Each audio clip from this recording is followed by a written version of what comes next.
News 18 के rising के मंच से केंद्रीय गृह मंत्री अमित शाह ने वक्फ कानून को गरीब मुसलमानों के हित में बताया, तो वहीं उनके बयान पर कांग्रेस ने प्रतिक्रिया दी।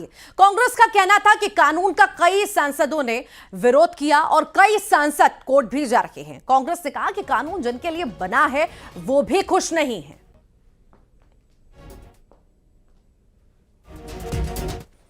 देने के लिए वक्फ का संविधान जो बनाया है, नया विधेयक लेके जो पास हुआ है लोकसभा में और राज्यसभा में, देखें किस तरीके से लोगों ने उसका विरोध किया है। ये अलग बात है कि जो कानून है, नियम है, वो संख्या बल से बनते हैं। इस समय मेजोरिटी में भारतीय जनता पार्टी और उनके सहयोगी दल हैं, तो उन्होंने कानून तो पास करा लिया, लेकिन उसकी चुनौती देने के लिए कोर्ट है, दूसरे रास्ते। दूसरा, वक्फ बोर्ड जिनके लिए है वो लोग क्या कह रहे हैं, माइनॉरिटीज के लिए है, माइनॉरिटीज के लोग क्या कह रहे हैं उसके ऊपर महत्वपूर्ण है। उन लोगों की राय क्या है, जिन लोगों के लिए कानून बनाया जा रहा है उनकी राय भी तो कहीं ना कहीं अहमियत रखती है, और उनके जो नेता हैं उनकी राय भी अहमियत रखते हैं। लेकिन जो सरकार कह रही है इससे वो लोग इत्तेफाक नहीं रख रहे हैं। दैट मीन्स कि जो जिनके लिए बनाया गया वो कहीं ना कहीं। भोपाल में कांग्रेस ने प्रांतीय अधिवेशन की तैयारी शुरू कर दी। एमपी में होगा कांग्रेस का प्रांतीय अधिवेशन। 2028 और 29 के चुनावों की रणनीति इसमें बनाई जाएगी। अधिवेशन में शामिल होंगे दिग्गज नेता। जी हां, कांग्रेस ने प्रांतीय अधिवेशन की तैयारियां आप शुरू कर दी हैं भोपाल में। एमपी में कांग्रेस का प्रांतीय अधिवेशन होने जा रहा है और इसकी तैयारियां अब शुरू हो चुकी हैं। 2028 और 29 के चुनावों की रणनीति इसी दौरान बनाई जाएगी। आपको यह भी जानकारी दे दें कि अधिवेशन में दिग्गज नेता कांग्रेस के शामिल होंगे।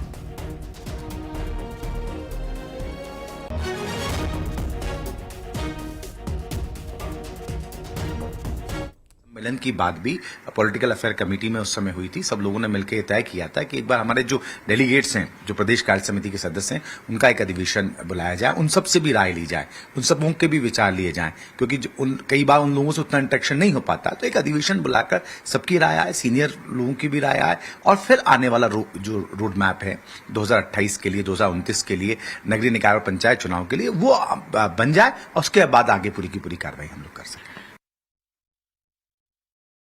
तो वहीं कांग्रेस के राष्ट्रीय अधिवेशन में जीतू पटवारी के बयान को लेकर सियासत गर्मा चुकी है। पटवारी ने कहा था कि बीजेपी को हराने के लिए आरएसएस से लड़ना होगा।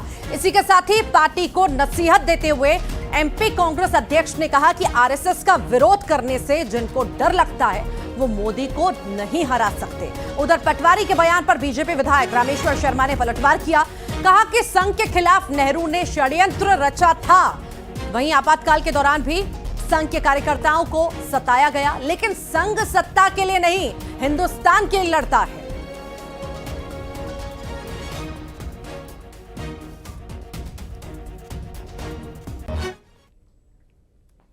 और अब बात सीधी की, जहां पर संजय गांधी टाइगर रिजर्व में 12 जंगली हाथियों का एक दल पहुंच चुका है। हर साल की तरह इस साल भी छत्तीसगढ़ से हाथियों का दल सीधे पहुंचा, जिसके बाद वन विभाग की टीम अलर्ट हो चुकी है। हाथियों की निगरानी भी की जा रही है। तो वहीं टाइगर रिजर्व से सटे इलाकों में ग्रामीणों को अलर्ट भी कर दिया गया है।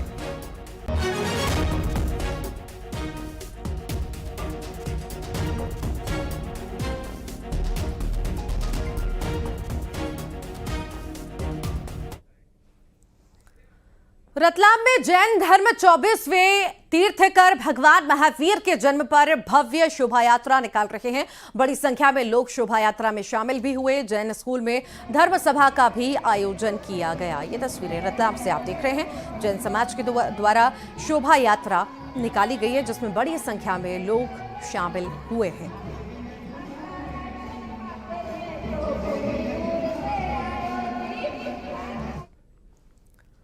महावीर जयंती पर सीएम ने सभी को शुभकामनाएं दी। मुख्यमंत्री डॉक्टर मोहन यादव ने कहा कि करीब 2500 साल पहले महावीर स्वामी का जन्म हुआ था। उन्होंने जियो और जीने दो के सिद्धांत को आगे बढ़ाया। दुनिया में भगवान राम की रामनवमी का आनंद छा रहा है। हम सबका सौभाग्य है, आज रामनवमी का दिन है। युगों युगों से भगवान राम की जीवन की एक एक घटना लोगों के हृदय में अंकित है। न केवल सनातन धर्मी बल्कि प्रत्येक देश के लोगों के अंदर भगवान राम के जीवन के आदर्श से सदैव प्रेरणा मिलती रही। मेरी अपनी ओर से देशवासियों को, प्रदेशवासियों को भगवान राम की रामनवमी की बधाई। और इसी के साथ ही दमदार 11 में आज के लिए इतना ही। नमस्कार।